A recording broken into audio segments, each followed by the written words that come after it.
You're listening to Mortgage Lending Mastery. Get the knowledge you need to advance your mortgage practice quickly and efficiently from Jen du Plessis, America's Mortgage Mastery mentor with over 37 years of experience and over $1 billion in lifetime fundings. Jen has been mentoring loan officers and realtors for over 15 years and speaking on stages across the globe. So settle in and get ready as Jen and her guests share their experience, passion, and strategies to help you crack the top producer code to reach new heights in your business. And now, here's your host, Jen du Plessis, Mortgage Mastery Mentor and head chick in charge of Kinetic Spark Consulting. Hey everyone, and welcome back to this episode. My guest today is Bernadette Pannier. Want to make sure I pronounce her name properly. And she is the owner of Bernadette Pannier Consulting. A little bit of background about her. So welcome to the show, first of all, Bernadette. Happy to have you. Thank you for letting me be here. I'm so excited. I am too. So Bernadette was in the corporate world, hustling in sales, really helping people, corporations or the corporation she worked with, to improve their sales and improve their sales organization, and also some conversions and lead gen. And a lot of that was done online. And so the reason that I brought her in here is because that's what she does really well. So she coaches people who are looking to really expand their brand in social media. And of course, we hear this quite often in Clubhouse and online. We hear it a lot. But we're going to be talking about specifically today, a little bit about that, but more specifically, we're going to be talking about her transition out of the corporate world into making an impact and being significant for people, which is what this podcast is all about, and cracking through and breaking through glass ceilings that we all experience in our lives, whether they're financial or physical, emotional, whatever the case may be. And for her husband, and she's going to share this with us here in a few minutes, but her husband was diagnosed with cancer in January of 2020. Just last year or 2 years ago, and how that affected her life and how that has really taken her to where she is now. So again, Bernadette, welcome to our show.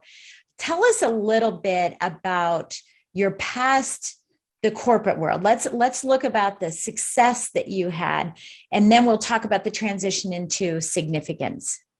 Absolutely. So again, thank you. This is very exciting for me. I'm so happy to be here today.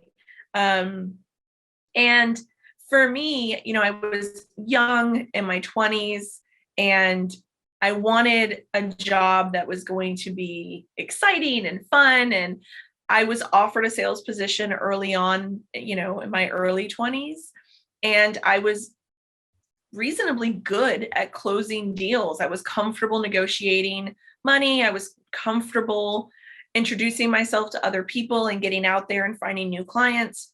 So I just decided that was going to be my path for a really, that's just my career. And I decided that's what I was going to do. And by the time I was in my 30s, I tease and tell a lot of people that if you've driven in it, if you've floated in it, if you've shopped in it, I've probably sold it. Because as a salesperson, one of the beauties of being in sales is that you really do get to sell a lot of things, and you can move around in your career, and it's not necessarily frowned upon if you move from place to place to place every couple of years. And it was early 2013. I was working for a telecom company, and they told me that if I wanted to continue working for them, I needed to move from Orlando, Florida to Atlanta, Georgia.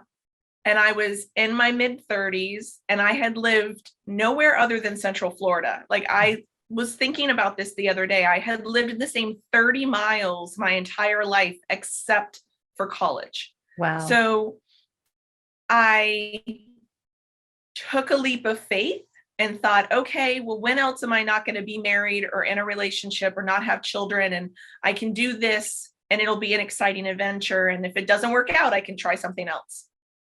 And I was in Atlanta not even 90 days. And that telecom company laid me off. Oh my gosh. It was the first time I had ever been laid off as an adult.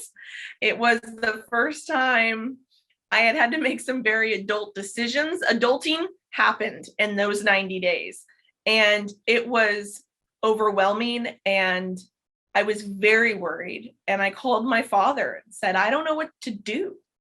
And he said, well, you have two choices. You either move forward or you move backwards. And I would prefer it if you wouldn't look backwards. Mm-hmm. So I stayed in Atlanta and made a life. I had no friends. I had no family that lived here. I was only working, and I worked in a remote position in telecom from my car before remote learning and remote working was cool. Right. As telecom salespeople, you worked out of your vehicle, you had your laptop, you had your hotspot, and that's what you did. Like, I ate lunch under the shade of a tree in a parking lot with the other squirrels. Like, that is what I did. So that's a great name. I just made a life out of it. That's a great name for a book, Eating Lunch with Squirrels. Yeah. And all the stories behind that, right? Right. How I found my own nuts with squirrels or something. I don't know. Yeah. Yeah. That's hilarious. That's hilarious. Yeah. So, that's kind of where you started. You were in the corporate world, and that's the success piece of this. Right. And again, on this podcast, so, if you're listening in and it's your first time, first of all, thank you for joining us. And spending time with us. If you've been listening for a while, you know that it's everything from success to significance. It's not always just a bridge, which I know is something you talk about. It's not just a bridge that, I was successful and now I want to do something significant, but it's everything in between, the transition, the bridge, right? Why are we doing that? So 2020 comes around, January 2020. So you're kind of moving along, you're married now, and you've got, your family's starting to happen. All those things are happening. And now you get the news. So tell us about what really changed your life. Yeah. I mean, I had started to learn that being a female in sales was very difficult, and it was starting to really wear on me. So I had started to think about other options for myself as I was rolling towards my 40s. And January 29th, 2020 just changed everything. My husband had a headache that just would not shake. And we made the decision to go to the doctor. The doctor led us to the ER. The ER got us admitted. And within 24 hours, 36 hours, I think it was, he was having brain surgery. Wow. So they had found 2 very large tumors in his brain, and then about 5 or 6 smaller ones. And they had seen a lot of tumors and lesions all through his body. And they said, well, the 2 in his brain have to come out because they're causing a lot of trouble. He was having a hard time speaking. There was a lot of pain involved. It was just causing a lot of effects. And I just could not wrap my head around the fact that my very healthy racing husband who still tries, but he used to run 26 races a year between half marathons and marathons and those mud races and things. And this healthy man who has never had a problem in his life had potential cancer in his brain.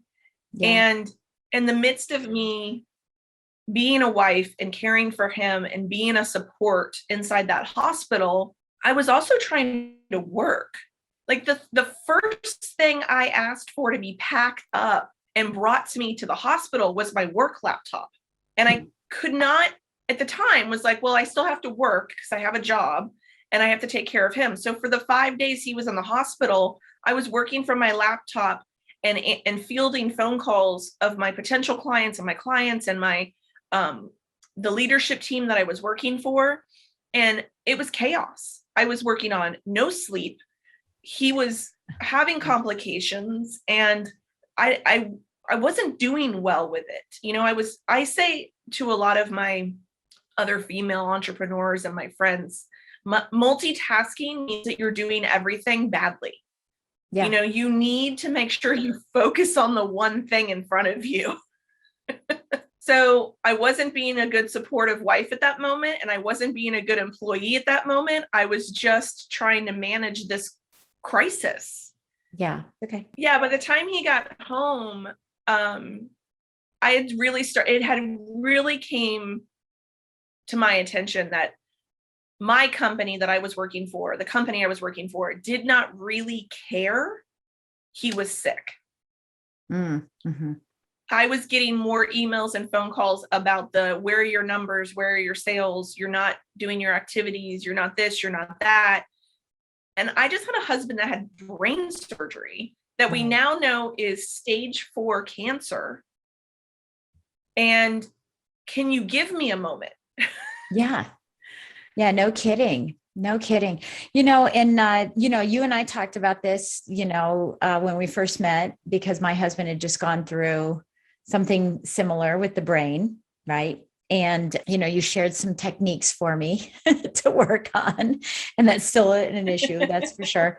Because, as we're recording this, we're 3 months into this whole thing. But, so I think, at that time, so one of the things that I coach on is priority management, right? Not multitasking, but being present and doing priority management. So you really got jolted into, hey, I got to get my priorities straight because I'm not really liking what I'm doing. I'm feeling like I really have to fight for it. And that's typical for most women in a lot of businesses, that I have to really, really fight hard and be the best that I can be every single day and be perfect in order that I'm seen and respected and that people see me, right? They see me and they recognize me.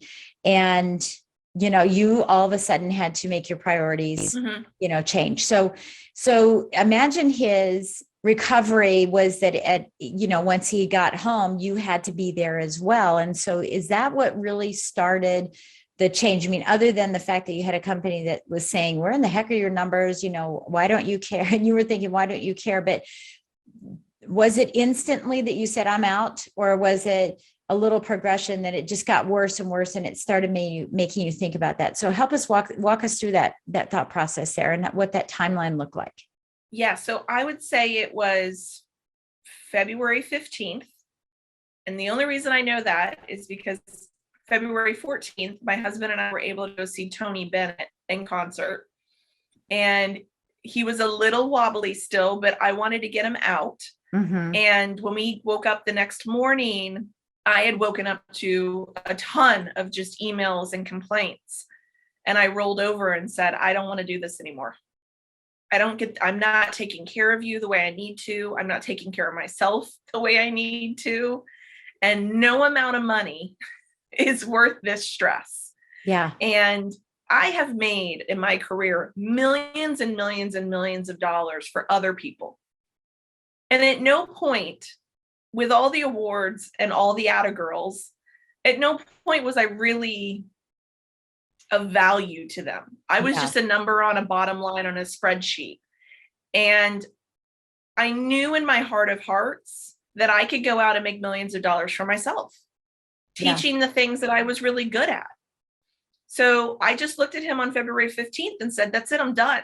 And he said, okay, you go do what you need to do, babe. I trust you. I know that you'll be successful at it. And I know one day we're going to look back at this in a shorter time than you thought. And we're going to have money in the bank and freedom and that you'll do fine. I have all the faith in the world. And I said, holy bananas. Like, I married such a good man. Yeah. He didn't even hesitate. Right. Right. Thank God. So that's what it was. Yeah. And it was 30 days from then, not even 30 days. I had 2 of my own clients. By the end of March, I had replaced the income I was making in the corporate world. And by June of that year, I had doubled my income. Yeah. And I cleared 2020, not only doubling the money that I would have made in the corporate world, but almost tripling it. And I was doing something that I loved, and I was able to care for him and teach something that I wanted to teach to clients that I knew appreciated that.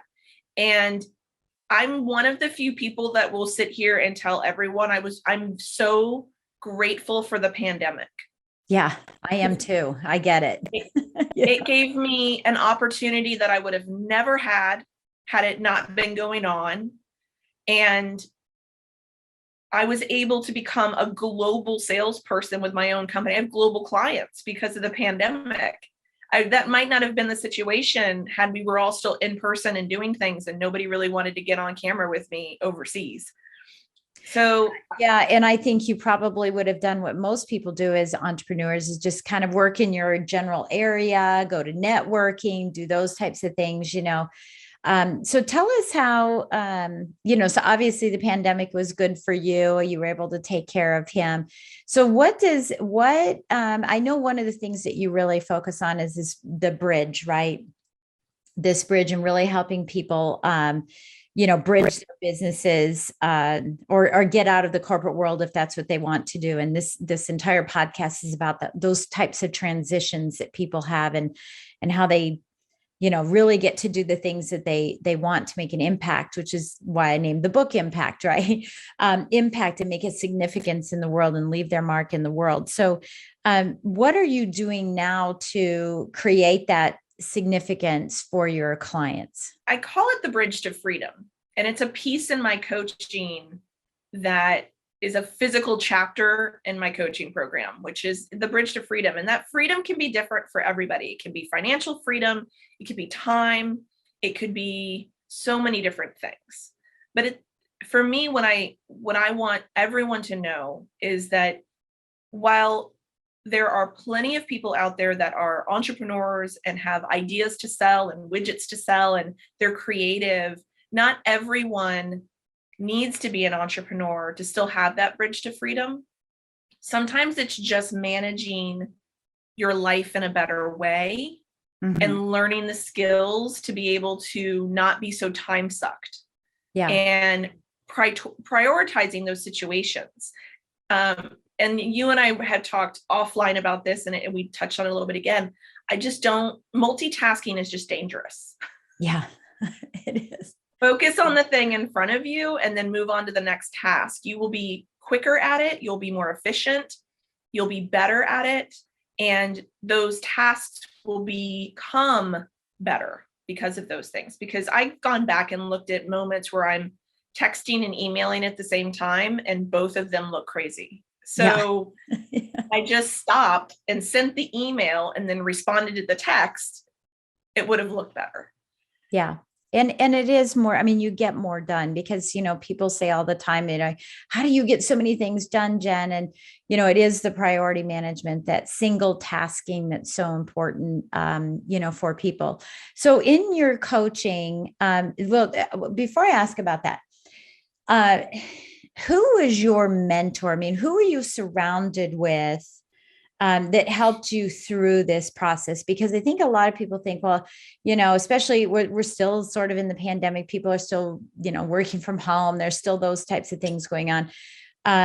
Who did you surround yourself with so that you didn't feel so isolated? Because here you are, taking care of your husband.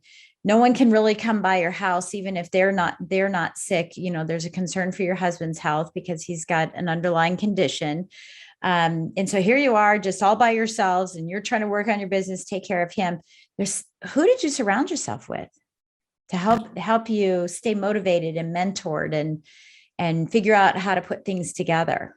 I am very lucky in my world that not only do I have strong blood related females in my life, but that I have acquired just strong, supportive women over these last few years.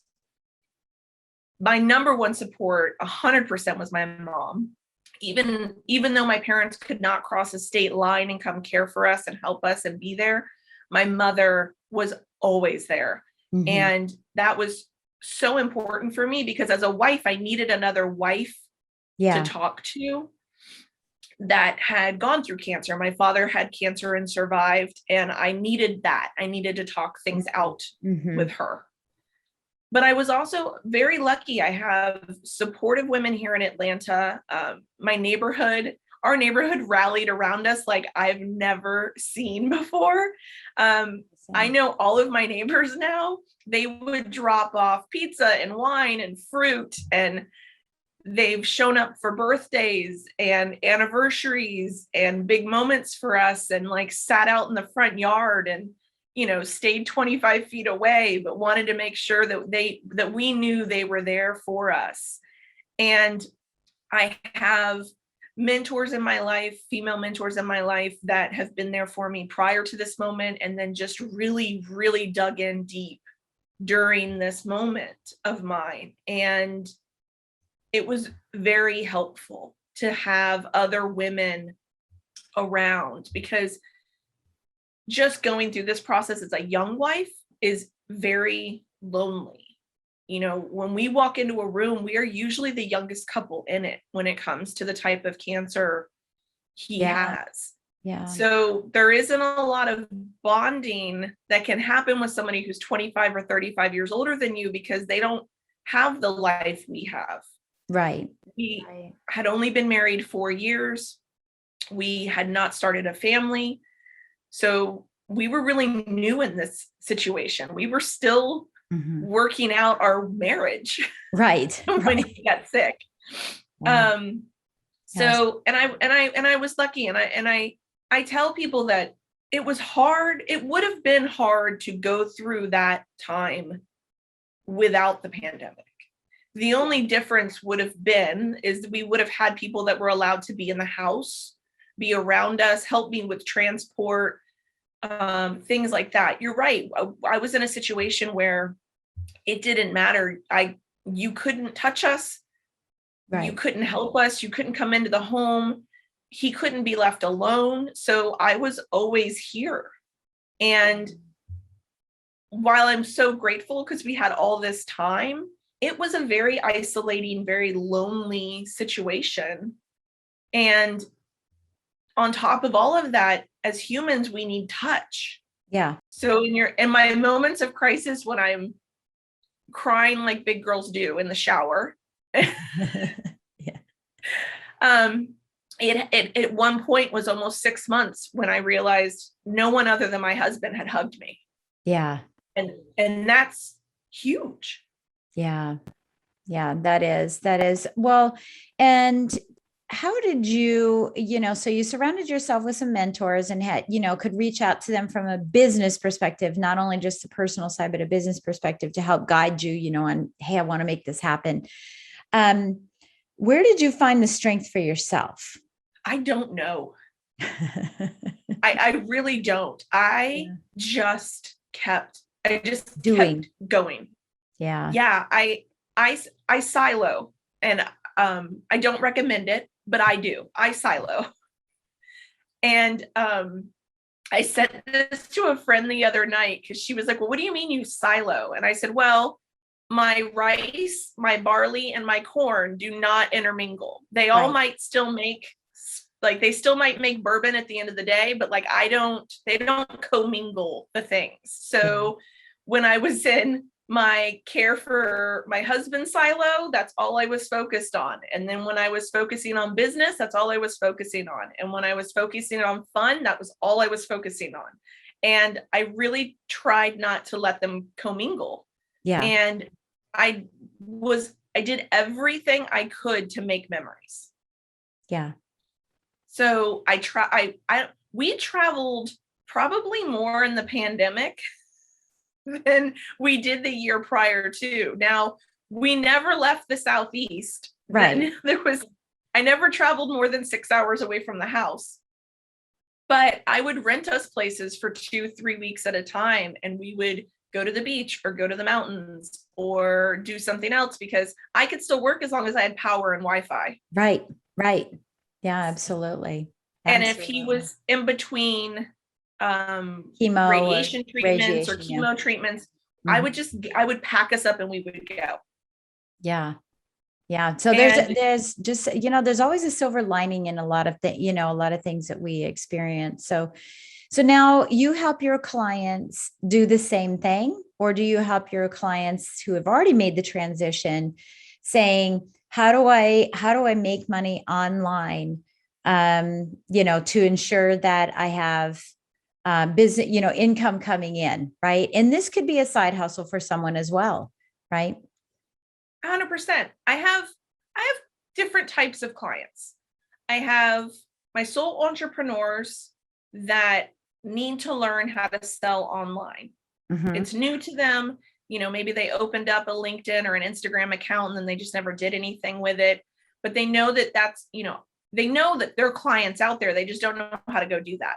So I have clients that I teach just the basics of online social media selling, content creation, branding yourself, keeping the conversation going, becoming a subject matter expert in your industry, and funneling those appropriate clients back into your social media and driving them to a call to action. So whether that's a sales funnel or a link or a booking link, whatever that might be. I then have my micro business owners that maybe they now have a team underneath them. Maybe that's only one person, maybe it's 5 that are trying to navigate the process of offloading their work to someone now that they've hired. Yeah. Which can be very overwhelming and very scary for entrepreneurs. Yes. Because this is your baby. Although you became an entrepreneur, so you didn't have to work so hard. Correct. I mean, it's always funny that I hear that. It's like, wait a minute, didn't you become an entrepreneur to have that freedom and not work so hard? And yet you're working more than you did when you had your job. It's true. You're just over broke. Yeah. Somebody said that to me. They were like, the definition of entrepreneurs in the dictionary is somebody who quit their 40-hour-a-week job to work 80. Right. I was like, well, right. That's exactly it. Yeah. So they're making that transition, trying to get people to do other things. So you're teaching their teams or interjecting and helping them, be able to do that part of their business to keep them out there, that exposure out there. And a lot of it is about coming up with a process, almost like a playbook in some way, so that they can onboard their people very effectively, very quickly, so that they can go out there and sell and hustle and do what they need to do. So as an owner of a company, you can do that. You can be an owner. Yeah. And most of those conversations are just me coming up with a process and implementing that process for them and showing them how to just continue, right? We're just going to continue this process over and over and over and over again. And then the third piece of my business is going into those enterprise clients where those people that are making $2 million, $3 million, $4 million or more, they now have teams of like 5 or 10 of just sales teams, but they still need to make sure that their sales team members are being onboarded and having continual training. Maybe there's software that they've implemented now and they don't know how to train on that software. So they need someone to come in that has that software background to be able to explain and train ongoing sales team members as they're building those teams out. And all 3 of those at the bottom line are the same thing, right? Yeah. Get your processes in place, continue your training constantly, and growth will happen. Yeah. So that's really what it comes down to. I teach people lead generation, process, and revenue. Yeah, that's beautiful. It's just, it's not easy, but it's what you need it to survive. If you're not making sales calls and you're not closing sales on those calls, you're never going to make money. Yeah. Yeah, I know. And I think a lot of people get really involved in, a sales manager of mine years ago, because I spent 38 years in sales. So sales manager of mine, said to all of us one time, way, way, way back, it's like, don't focus on the ant with the microphone, with the magnifying glass as the big semi comes by you, focusing on the wrong things, instead of the little things. So, all right. So the last question I want to ask you, and it's probably not the last, but close to the last question that I want to ask you is, tell us about your life now. So that's a little bit about what you do in your business, but really I want to get back to, what have you realized in this process that, was already sitting there fermenting and probably would have happened, but not in the way that it did. What have you realized about that? And what does your life feel like now? I realized that I am stronger than I ever gave myself credit for. I also realized that it turns out that I am capable of not only loving someone else, but loving myself. And then even more, what I learned over these last 18 months now is that it's okay to ask for help. And it's actually a sign of strength. Mm-hmm. Being able to actually ask for help. I need this. Can you please help me? Yeah. Was very scary because I came from a corporate world where asking for help was definitely a sign of weakness. Yeah. Yeah. And I've learned that's not weak. That is Right. so strong. It is so strong to ask for help. And it's so needed because no one knows everything. And no one has everything that they need. So, and it doesn't matter if you're asking, help could be so many things. Help could be, can someone please mow my yard? I can't get to it this week. To, can someone please teach me this thing? Because I don't know how to do this, but I need to learn it. Right. And that's really what's come out of this for me. And as I've written one book that's coming out shortly, and I'm in the process of writing another one that'll be out in the beginning of the year, that's really what I want other women to understand is you do have the ability to be as strong as you need to be in the moments that you need to be them, but that please ask for help. Because if you aren't asking, failure is just around the corner. You just need to know that asking is so much more powerful than you think it is. Yeah. Well, and I think asking too, helps you get to where you want to go faster. So that's part of it, too. No question. So tell us about the name of your book that is just coming out, or when is it coming out, first of all? It'll be out in the fall of 2021, and it's called Manifesting Queen.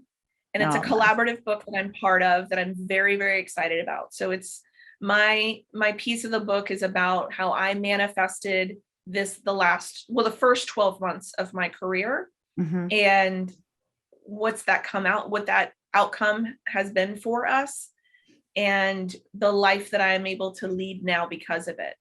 Yeah. I love it. I love the name of it. Yeah. So it's a bunch of, not a bunch, just several women. That's a horrible word. Several women that have come together and saying how they have manifested certain things in their lives, that they were seeking. That's wonderful. And then later, next year, later in the year, you're going to be coming out with something that will be your own book. That's your story about, what's happened in your life and how you've turned that around as well. Yes. And that one's a real piece for me. It will be a shorter story, but it is more personal. And the title that I'm playing with is His Journey, My Story, how a cancer diagnosis, a pandemic, and becoming my own CEO made me a better wife. Oh, wow. Beautiful. And at the end of all of this, I am a better wife to my husband now than I was 18 months ago. Yeah. Well, because you have your light shining on the proper thing, the priority, right? And it's so common for solopreneurs, business owners, entrepreneurs, to shine their light on their business and not on their family. And, that's what my entire coaching program is about. Is all about that. So I totally get that concept, that, but it's sad that it takes something so dramatic for people to say that, because that's the message that I've been, getting out into the world is don't wait for that to happen, because I had it happen to me. And it wasn't until it happened that I said, oh, wait, that's what I'm supposed to be doing. Same thing with you. And so hopefully our messages will get out to more and more people so that they don't have to come to, and of course yours was more external. You didn't have control over it. I had total control over my situation. But I think if the cancer didn't happen with your husband, you would have come to that conclusion, probably not as quickly as you did. And look how much you would have left on the table, from a personal perspective as well as a monetary perspective as well. So I think that's a beautiful story. Thank you. I love the name of the book. It's long, but it's a good name of the book. I love that. And because it's true. It's exactly what's happened to you. So let me ask you this question as we leave today. Is there a mantra or a quote or a poem that drives your life? Yes, actually. And if the camera was facing the other way, you'd be able to see my other wall because it's in front of me. It's called Luck is Not a Business Plan. That's right. That's good. That is good. That's true. So, if you're listening into this podcast today, just remember that luck is not a business plan, and that you have to really manifest it right through hard work, not yoga. It is a lot of work. Manifesting is not a white candle and woo-wooing yourself every morning in the mirror. Manifestation is hard work. Yeah, it is. But it also includes some of the woo-woo, which is having a positive outlook, really believing in yourself. There's a lot of little pieces to it, but it definitely is hard work. You can't just sit in a room and hope for everything to happen. So I love that. Luck is not a business plan. We'll remember that. And we want to say thank you so much for joining us today. Last question for you is, if someone wants to reach out to you, what is the best way for them to contact you? The best place is to find me online. I'm on Instagram, LinkedIn, and Facebook. It's Bernadette Pannier. It's Bernadette Pannier.co on Instagram. The rest of it's my name. I'm not hiding. You can find me anywhere on social media. Okay, good. Well, we'll make sure we have some of those links here in the show notes so that people can reach out to you directly.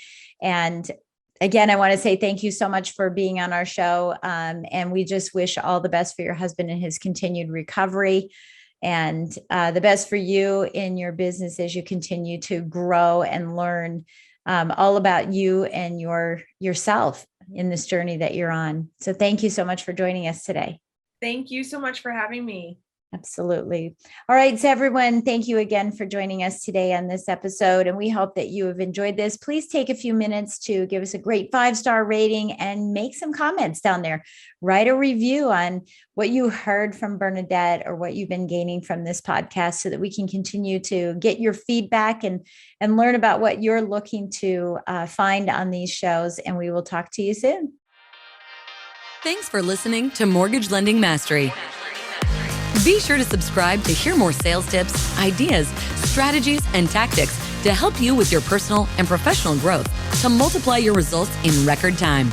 And if you like what we're doing, don't forget to give us a rating and review so we can continue to bring you the best content possible. Wanting more beyond the podcast?